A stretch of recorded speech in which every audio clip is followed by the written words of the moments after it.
The adventure game genre has seen a split in the last few years. After bringing the genre back into the spotlight with games like the episodic Sam & Max, Telltale has removed most of the puzzle elements and focused entirely on telling a linear story, spawning what is, for all intents and purposes, an entirely new genre. But a few traditional adventure games are still holding the fort, making games that are modernized versions of the classics. And The Fall is definitely an old school adventure game in a lot of ways, but unlike the more modern examples of traditional adventure games like the ones Wadjet makes, it isn't afraid to make some changes to the age-old formula. For starters, it's a directly controlled side-scroller. Instead of just clicking around the environment, you run and jump around. It also adds on another layer that requires you to force new functions of your suit to unlock. But that doesn't feel all that new since it's still the sort of puzzles you were already used to solving. But in addition to those puzzle mechanics we've all seen 100 times before, the ones that require you to roam the environment, find items, then take them to other locations in order to progress, it also has combat, which is on its face a really weird thing for an adventure game to have. Popping into cover in order to take pot shots at robots seems like a really weird thing to be doing in between puzzle solving. It feels really out of place and unnecessary. And that's because it doesn't add anything.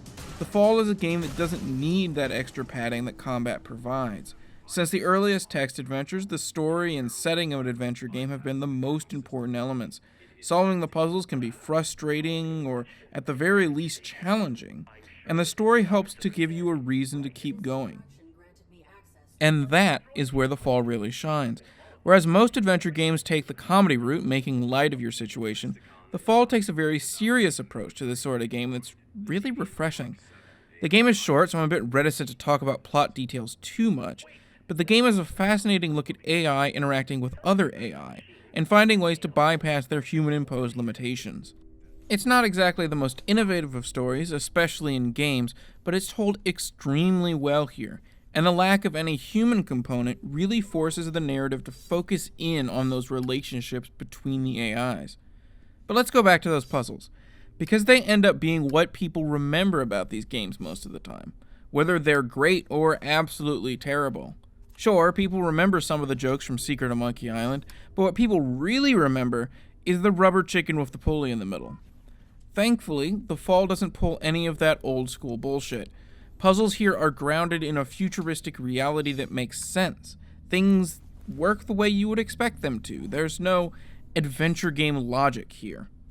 That doesn't mean it's lacking in challenge, it just means the solutions make you feel like an idiot because you took so long to figure it out. And in a market where there aren't a ton of these sorts of games coming out, it's real sad that The Fall didn't get more attention. I think most people saw the combat and the action side-scrolling appearance of it and they were turned off. But there's a great story and some extremely well done puzzles here, and I think anyone who wants an adventure game should give The Fall a serious look. Every Friday, I look at a game that was either ignored when it came out or has been forgotten since. Games that a lot of people have missed. If you like that idea, be sure to subscribe so you can see the latest videos. If you like this review in particular, be sure to hit that like button. And thanks for watching.